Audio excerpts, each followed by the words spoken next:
17 मई 2025 शनिवार। पहला पाठ प्रेरित चरित अध्याय 13 पद संख्या 44 से 52। अगले विश्राम दिवस नगर के प्रायः सब लोग ईश्वर का वचन सुनने के लिए इकट्ठे हो गए। यहूदी इतनी बड़ी भीड़ देखकर ईर्ष्या से जलने लगे और पौलुस की निंदा करते हुए उनकी बातों का खंडन करते रहे। पौलुस और बरनबास ने निडर होकर कहा, यह आवश्यक था कि पहले आप लोगों को ईश्वर का वचन सुनाया जाए, परंतु आप लोग इसे अस्वीकार करते हैं और अपने को अनंत जीवन के योग्य नहीं समझते। इसलिए हम अब गैर यहूदियों के पास जाते हैं। प्रभु ने हमें यह आदेश दिया है, मैंने तुम्हें राष्ट्रों की ज्योति बना दिया है, जिससे तुम्हारे द्वारा मुक्ति का संदेश पृथ्वी के सीमांतों तक फैल जाए। गैर यहूदी यह सुनकर आनंदित हो गए और ईश्वर के वचन की स्तुति करते रहे। जितने लोग अनंत जीवन के लिए चुने गए थे, उन्होंने विश्वास किया और सारे प्रदेश में प्रभु का वचन फैल गया।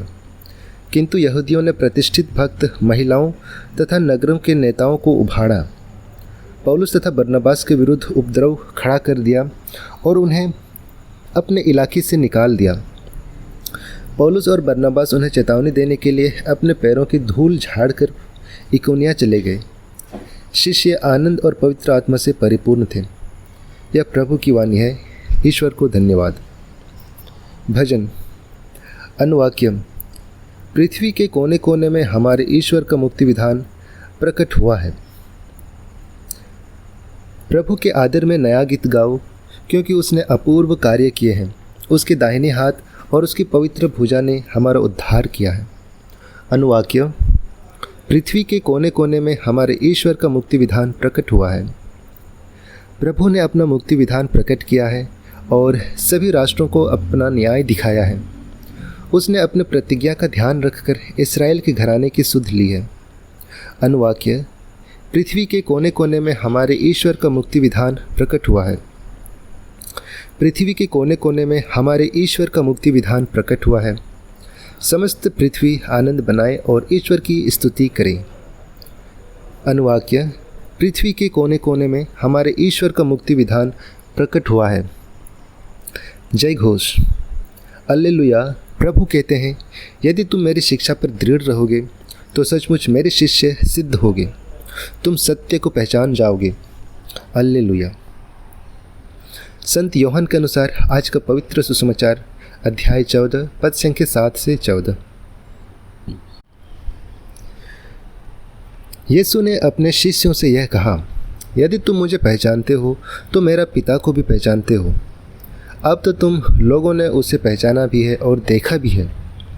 फिलिप ने उनसे कहा, प्रभु हमें पिता के दर्शन कराइए, हमारे लिए इतना ही बहुत है। यीशु ने कहा, फिलिप मैं इतने समय तक तुम लोगों के साथ रहा, फिर भी तुमने मुझे नहीं पहचाना। जिसने मुझे देखा है उसने पिता को भी देखा है। फिर तुम यह क्या कहते हो, हमें पिता के दर्शन कराइए? क्या तुम विश्वास नहीं करते कि मैं पिता में हूँ और पिता मुझ में है? मैं जो शिक्षा देता हूँ वह मेरी अपनी शिक्षा नहीं है।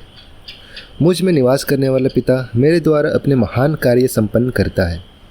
मेरी इस बात पर विश्वास करो कि मैं पिता में हूँ और पिता मुझ में है, नहीं तो उन महान कार्यों के कारण ही इस पर विश्वास करो। मैं तुम लोगों से कह ही देता हूँ, जो मुझ में विश्वास करता है वह स्वयं वे ही कार्य करेगा जिन्हें मैं कार्य करता हूँ। वह उनसे भी महान कार्य करेगा, क्योंकि मैं पिता के पास जा रहा हूँ। तुम मेरा नाम लेकर कुछ भी मांगोगे, मैं तुम्हें वही प्रदान करूँगा, जिससे पुत्र के द्वारा पिता की महिमा प्रकट हो जाए। यदि तुम मेरा नाम लेकर मुझसे कुछ भी मांगोगे, मैं तुम्हें वही प्रदान करूँगा। यह हमारे प्रभु यीशु ख्रिस्त का सुसमाचार है। हे ख्रिस्त, तेरी स्तुति हो। तो आइए आज के इन पाठों पर हम मनन चिंतन करते हैं और इसे हम सुनेंगे फादर अल्फ्रेड डिसूजा के द्वारा, जो भोपाल महाधर्म प्रांत के हैं। और वो बताते हैं, यीशु अपनी पिछली शिक्षाओं का विस्तार करते हैं और पिता के साथ अपने रिश्ते और एक आस्तिक के जीवन में विश्वास की भूमिका के बारे में गहरी सच्चाई को उजागर करते हैं। वह अपने शिष्यों से कहते हैं कि उन्हें जानना पिता को जानने के बराबर है।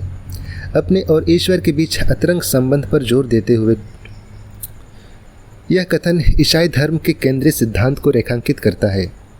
यीशु मानवता के लिए ईश्वर के प्रेम का अवतार है। यीशु वादा करते हैं कि जो लोग उन पर विश्वास करते हैं वे प्रार्थना की शक्ति के माध्यम से उनसे भी बड़े काम करेंगे।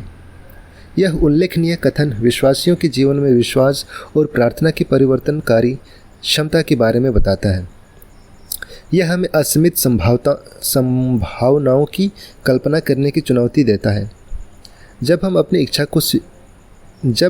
इच्छा को ईश्वर की इच्छा के साथ जोड़ते हैं और उनके वादों पर भरोसा करते हैं, यह एक ऐसा अंश है जो हमें मसीह के साथ अपने रिश्ते को गहरा करने और विश्वास में चलते हुए उनके नाम की शक्ति पर भरोसा करने के लिए आमंत्रित करता है।